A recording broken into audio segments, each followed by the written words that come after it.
แค่นี้แหละ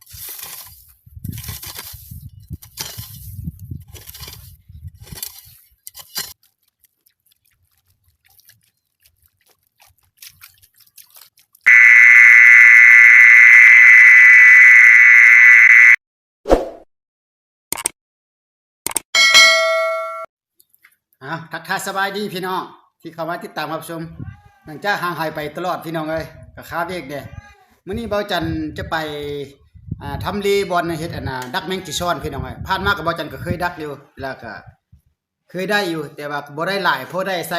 นกกันนะพี่น้องแล้วก็บ่ได้อัดคลิปให้พี่น้องตอนเอาดักแมงจีซ้อนหั่นแต่ก็บ่ได้เนาะแต่ก็พอได้เท่าละ10-20ตัวหรือว่า40-50ตัวประมาณนี้ได้เท่าใดก็เอาซำนั้นกลับก็บ่หลายมีแต่21หลังนี่ทางหลังนี่พี่น้องเอ้ยเบาจันเคยใส่อยู่นั่นแล้วก็ทางหน้าอยู่หลังนาหั่นพี่น้องเอ้ยแต่มื้อนี้เนี่ยเบาจันจะไปเคลียร์ออกแล้วก็คือว่าปูแผ่นยางหน่อยนึงแล้วก็จึงค่อยไปเบิ่งนํกันเนาะว่าเบาจันเอาหยังได้ดักแม่งสิช้อนนํกันก็ลุ้นไปรอติดตามรับชมนํกันเดี๋ยวนี้จะไปเอาจกไปกวาดอยู่หั่นก่อนไปพี่น้องเบิ่งนํกันนี่พี่น้องอยู่บ่นี้ได้เบาจันเคยดักมาแต่ละเทื่อนะพี่น้องนี่ตัวนี้ก็เบาจันเฮ็ดแบบนี้นี่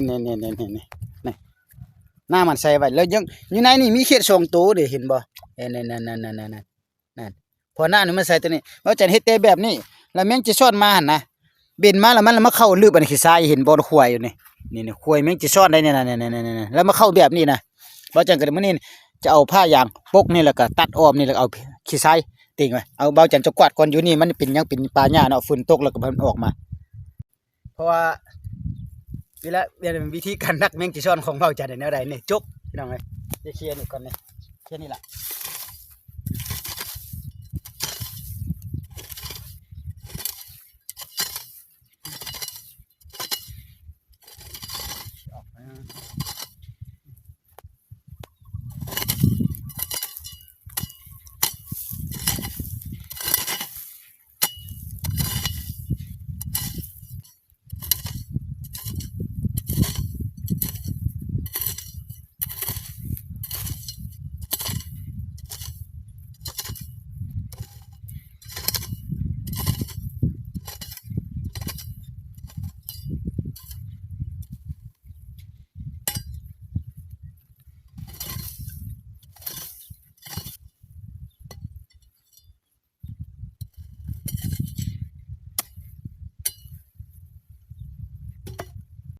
แค่นี้นี่ก็ตัวนี้ล่ะ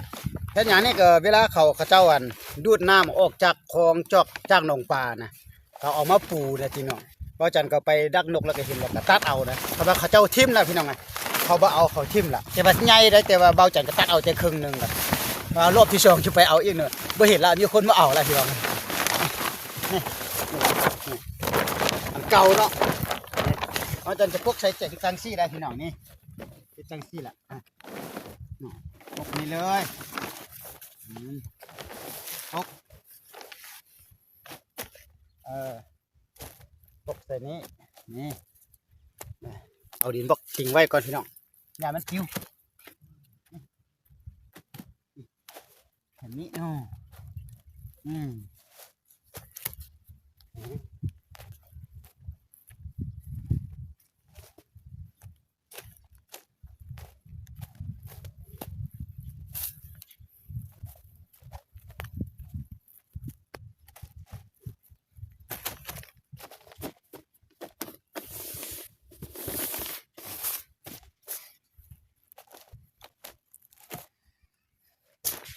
เขาก็แปลงไว้ซื่อๆจักว่าจะได้ไต่บ่ได้ไต่กับจักฝุ่นจิตกกับจักล่ะเพราะว่าเมื่อใดฟ้าแดดเดือนบ่แจ้งจริงแมงจีซ้อนออกคือเบิ่งตามคลิปหลายคลิปอะไรพี่น้องเอ้ยเมื่อใดที่ว่าฟ้าลมก็บ่ออกอีกพี่น้องเอ้ยบ่มาเพราะมันบินมาฮอดบ่ได้นะแต่บ่นี่หลายเทื่อแล้วเคยมาทางหลังเด้เอาจันเอามีดเทียมก่อนนี่เอามีดเทียมนี่แล้วเนาะแต่ว่าภาษาไทยภาษาขออภัยภาษาไทยเฮาเรียกว่ากันไก่เนาะเราจันแม่มีตัดหั่นตัดปากตัดอ้อมนี่พี่น้องเอ้ยนี่แหละปึ๊บไป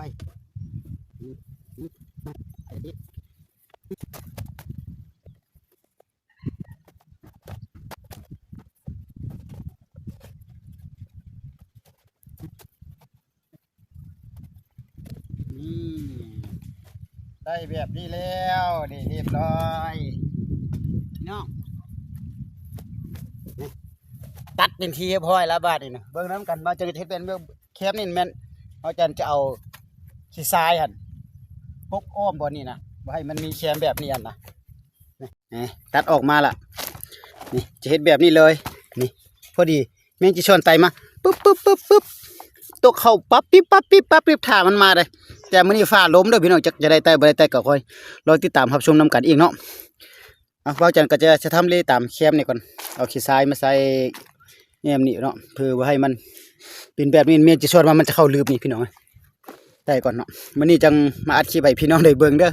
แต่ละเธอผ่านมากับเบาจังก็เฮ็ดแบบนี้น่ะแต่บ่ค่อยได้หั่นนะก็เลยว่าบ่ได้ถ่ายพี่น้องเอ้ยแต่มื้อนี้นี่ก็จะมารีวิวให้พี่ๆน้องๆได้เบิ่งได้ชมเนาะเป็นแนวใดก็เบิ่งนํกันพี่น้องเอ้ย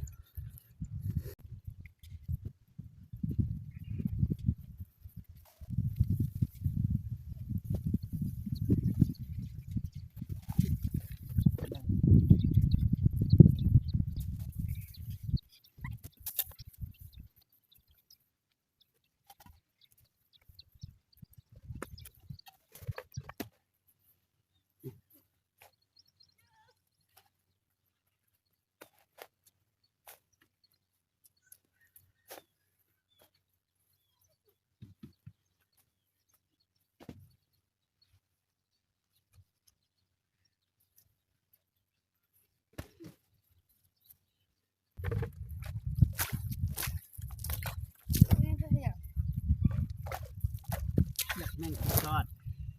เป็นสิบ่ะมันจึงเข้าไปมันไตแล้วก็มันก็เข้าไปได้ง่ายๆแหละ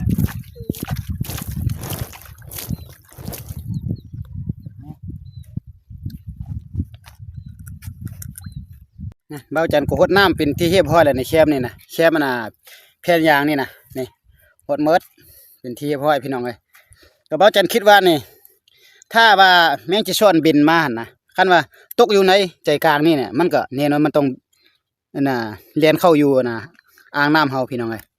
เนาะถ้าว่าตกอยู่แถวนี้เนี่ยเบาจันเคยน่ะใส่มาน่ะตกมาน่ะ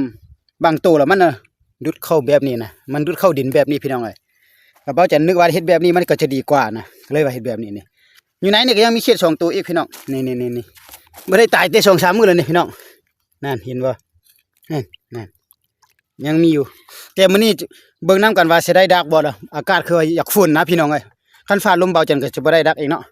เอาต่อไปนะเบาจันจะให้เบิ่งอุปกรณ์การดักของเฮามีหยังแดเบิ่งนํกันพี่น้อง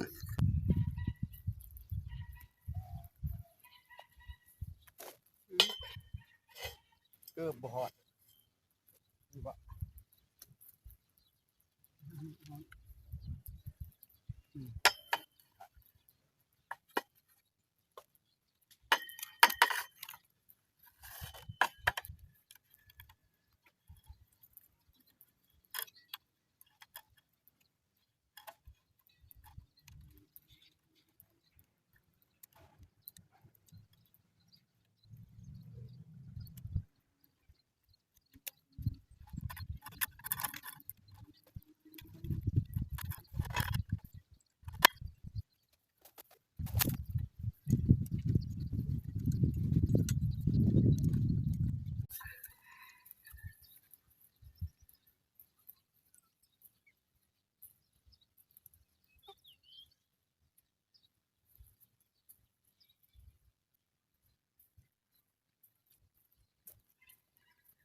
พี่น้องก็จะประมาณนี้แหละถ้าฝุ่นบ่ตกเนาะฝุ่นบ่ตกแล้วเบาจันก็ที่ว่าจะมาดักให้พี่น้องได้เบิ่งได้ชมเด้อพี่น้องเด้อแต่ว่าอากาศเบิ่งคือสีฝนจะตกพี่น้องเอ้ยแต่ก็ค่ำแล้วแต่เป็นก็ตกขอบฟ้าแล้วพี่น้องเอ้ยนี่แต่ว่าก็อยากมึนๆหน่อยนึงคันว่าคันบ่ตกก็จะดักบางเทื่อก็ฝนตกคันว่าบางเทื่อก็ฟ้าลมหั่นน่ะคันนั้นลมก็ดักบ่ได้พี่น้องแม่งจะชนก็บ่มาคือกัน แล้วก็เอาเป็นมือใหม่เอาวันนี้จะพาพี่น้องเบิ่งเครื่องอุปกรณ์การดักก่อนเนาะได้ดักบ่ได้ก็จะพาพี่น้องเบิ่งเครื่องอุปกรณ์ก่อนพี่น้องเอ้ยไปเบิ่งนํกันพี่น้องว่าจังก็จะให้พี่น้องเบิ่งเครื่องอุปกรณ์พี่น้องเอ้ยนี่ตัวนี้ก็เครื่องอุปกรณ์จะมีดอกไฟ2ดอกพี่น้องนี่ดอกสีขาวกับดอกสีม่วงอันนี้ก็สั่งออนไลน์แหละพี่น้องเอ้ย2อันอันนี้เป็นดอกสีม่วงพี่น้องนี่สั่งออนไลน์หั่นแหละพี่น้องแต่มาโดนแล้วตัวนี้นะตัวนี้แม่นเป็นดอกตัวสีขาวนี่พี่น้องตัวนี้เนี่ยจะใต้อยู่เทิงแล้วตัวนี้ใต้อยู่ลมนี่ตัวแขนอยู่นี่แหละพี่น้องนี่ตัวนี้ก็แต่ราคาลืมไปแล้วตัวนี้นะว่าในตัวนี้ก็แม่นเครื่องตัวเม้งอันนี้นี่แม่นเครื่องเสียงตัวต่อเม้งจิซ่อนตัวนกตัวนกตัวเม้งจิงลีดจิงซ่อนนะพี่น้องเอ้ยตัวนกตัวอย่างนั้นล่ะนี่อันนี้ก็สั่งมาแต่พี่น้องทางฝั่งไทยเฮาแหละพี่น้องเอ้ยแต่ว่ากาละเป็นกาจีนหมดเนาะพี่น้องเอ้ยอันนี้ก็ราคานี่ไล่เป็นเงินกีบเด้อพี่น้อง2,900,000พี่น้องเอ้ยเนาะ2,900,000ได้พี่น้องจึงได้นี่อยู่ในนี่แหละพี่น้องจะแก้ให้เบิ่งตัวนี้นะอย่างเงี้ยเอาให้เบิ่งเนาะพี่น้องเนาะแต่ว่าเอาจังก็ใส่มาหลายมื้อแล้วเด้อแต่ว่ามื้อนี้จึงมารีวิวให้พี่น้องได้เบิ่งนี่ก็จะมีประมาณแบบนี้พี่น้องนี่ทรายนี่พี่น้องเนาะนี่ทรายตัวนี้นะแม่นสายซากสายคีบพี่น้องเอ้ยสายต่อสายบกสายลบ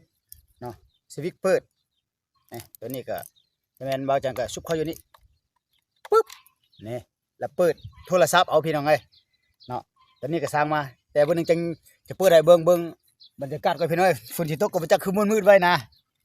แล้วก็ตัวนี้ก็หม้อไฟพี่น้องลงทุนหลายเติบได้โชว์จะได้โตแมงจีซอนก็หม้อไฟรถจักรพี่น้องอันนี้เนี่ยซื้อเอาใกล้ๆบ้านเบาจันนี่อยู่ห้านจีนพี่น้อง2,800,000อันนี้ก็ได้เป็นเงินเก็บ2,800,000นี่นะพี่น้องนี่ยังไงหม้อไฟใหม่ๆแหละนี่ก็ได้ตัวใหม่ๆโลดพี่น้องเด้อออกมาเบิ่งเด้อใหม่ๆพี่น้องเอ้ยหม้อไฟรถจักรพี่น้องนี่อันนี้เนาะจะคอยติดตามเฮาชมนํกันมาบ่มาหรือว่ามานบ่มานกับเบาจันกับบ่ฮู้เนาะอยากรีวิวให้พี่น้องได้เบิ่งได้ชมซื่อๆดอกวิธีดักแมงจีซ่อนของเบาจันนั่นว่าสิมาบ่นะแต่ก็เอาคอยตอนค่ำจังคอยเบิ่งนํกันเนาะพี่น้องเนาะ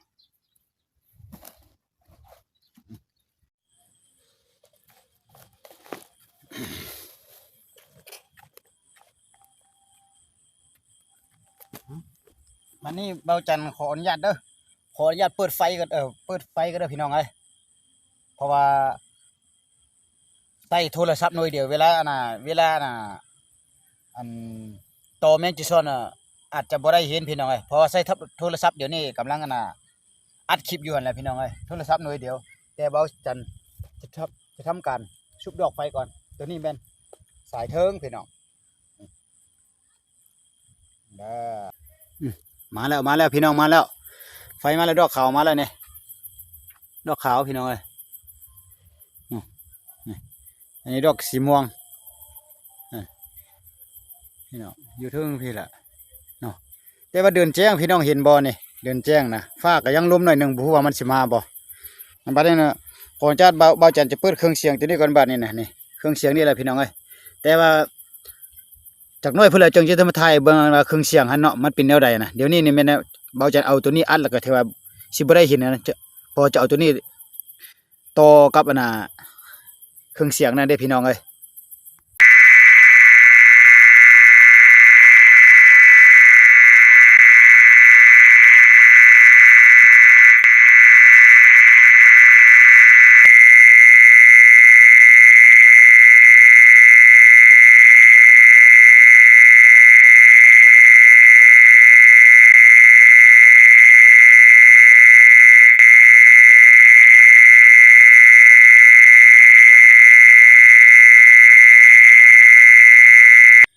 เอาบาดนี้เบาจันก็จะเริ่มเก็บแมงจีซอนแล้วเด้อเอาถังสีมาพี่น้องเนี่ยถังสีนี่เป็นถังที่ว่าใส่แมงจีซอนของเบาจันนี่แมงจิงหรีดกับตัวใหญ่ๆปานนี้เพราะว่าเอาเฟืองเด้อเฟืองใส่แล้วก็แมงจิงหรีด นี่ตัวเก่าก็ส่วนหลายปะดุลบ่ได้พี่น้องประมาณเฮาใส่เฮ็ดแบบนี้เนี่ยกุมได้ประมาณ3-4-5 มื้อนี่นะแล้วมันก็ตายอีกถ้าบ่เฮ็ดแบบนี้มันตายไว้หั่นนะพี่น้องเอ้ยเนาะแล้วจังก็จะเริ่มเก็บอันน่ะแมงจีซอนนี่ก่อนบัดนี้เนาะใส่ถังสีนี่ได้พี่น้องเอ้ยแต่ละมื้อก็เก็บได้แล้วก็ใส่อยู่นี่บ่ได้หลายพี่น้องเอ้ยพอเป็นแนวทางเด้อพอเป็นแนวทางให้พี่น้องเบิ่งซื่อๆแล้วพี่น้องเอ้ยนี่ก็ประมาณนี้เพราะว่าเบาจันดักแมงจีซอนก็เริ่มแต่เริ่มแต่ต้นเดือน3ต้นเดือน3เบาจันดักนี่ก็พอได้อยู่บางมื้อก็ได้หลายบางมื้อก็ได้น้อยนะบางมื้อก็ได้พอน่ะซ้ำกินอันน่ะถ้วยข้าวเจ้าอ่ะนะพี่น้องเอ้ยก็เขาจะนับเบิ่งว่าได้จักตัวกับเฮาก็บ่หลายดอกเนาะเอานับเบิ่งนํกัน1 2 3 4 5 6 7 8 9 10 11 12 13 14 15 16 17 18 19 20 21 22 23 24 25 26 27 28 29 30 31 32เนาะ32ตัวอันนี้เนี่ยแมงแมงจักจั่นพี่น้องไงนี่แล้วก็ขี้หัน3ตัวอยู่ในนี่มาเข้าตัวหนึ่งตัวใหญ่ๆเลยนี่นะขี้หันตัวหนึ่งพี่น้องเอ้ยนี่เนาะอันนี้เบาจันจะใส่อยู่ในนี่แหละบ่เอาเธอมันขี้3ตัวเก่า2ตัวเอาก็ประมาณนี้แหละพี่น้องพอเบาจันก็ดักหลายรอบหลายทีหลายรอบหลายเตาแล้วก็เลยว่าได้น้อยอ่ะนะพี่น้องเอ้ยก็ได้ซ้ำนี่ก็พอได้มื้ออื่นพอได้ใส่กับนกหั่นนะใส่กับนกเฮวนกหั่นแหละพี่น้องเอ้ยเอาขอบใจเด้อพี่น้องที่เข้ามาติดตามรับชมเบิ่งแล้วก็ฝากไลค์ฝากแชร์ฝากติดตามน้ำแดงพี่น้องเอ้ยเพื่อเป็นกำลังใจในการให้คลิปต่อไปเนาะอันนี้ก็เป็นแนวทางให้พ่อแม่พี่น้องได้เบิ่งได้ชมดอกก็คนจะเว้าไปก็ว่าบ่มานว่าซั่นซะก็หรือว่าบ่มีก็บ่จักพี่น้องเนาะบ่มานเว้าจันก็เพื่อโชคเตะบอลเก่าดักเตะบอลเก่าหาเตะบอลเก่าก็อันนี้ก็จะทำการเก็บเครื่องเสียงบัดนี้นะเครื่องเสียงนี่คันว่าดักไว้เม็ดคืนก็น่าจะได้อยู่หน่วยหนึงเนาะประมาณถ้วยกินข้าวนึงน่าจะได้พี่น้องแต่ว่าเบาจันปะบ่ได้พี่น้องเพราะมีพวกขี้ยาหลายพวกพี่น้องเอ้ยคันปะในนี่เวลาเฮานอนน่ะเขามาเอามือใดก็เฮาก็บ่ฮู้แล้วเนาะเขาจับไปแล้วก็เบาจันก็ต้องได้เมียนั่นนะคือบอนทินทานบอนอื่นบอนไก่เนี่ยบ่มีคนเอาน่ะก็ปะเม็ดคืนก็ได้เนาะอันนี้ปะบ่ได้เม็ดคืนน่ะเบาจันก็ปิดเลยนี่ทำการหมดเลยเนี่ยปึ๊บนี่เอาออกเลยเมียนก่อนเด้อวันนี้นะขอบใจเด้อพี่ๆน้องๆที่เข้ามาติดตามรับชมระเบิงกะชุดกุกชุดบ่ายเบาจันก็ขอบใจหลายๆพี่น้องเอ้ยเบิ่งแล้วก็อย่าลืมฝากไลค์ฝากแชร์ฝากติดตามน้ำแดงเพื่อเป็นกำลังใจในการให้คลิปต่อไปนี่บัดนี้เขาก็ใส่อยู่นี่ได้อันนี้เนี่ยปองที่ว่าเบาจันเคยใส่อันน่ะแมงจิงซ่อนเด้ใส่อยู่ในนี่เจาะหูนี่แมงจิงซ่อนเข้าไปในขี้ซ้ายเมื่อละบาดนี้เห็นบ่นี่พี่น้องนี่มันเข้าลงไปละนี่เห็นบ่นี่มันไปอยู่ในขี้ซ้ายนี่เมื่อนี่เบิ่งไหมนี่แหละเห็ดแนวนี้ไว้เบาจันก็เห็ดแบบนี้ก็เอาเฟืองมันปกแล้วก็มันก็กินเฟืองแน่น่ะเอาซ้ำนี้ขอบใจพี่น้องบ๊ายบายพอกันคลิปหน้าสวัสดีครับนอนหลับฝันดีเด้อพี่น้อง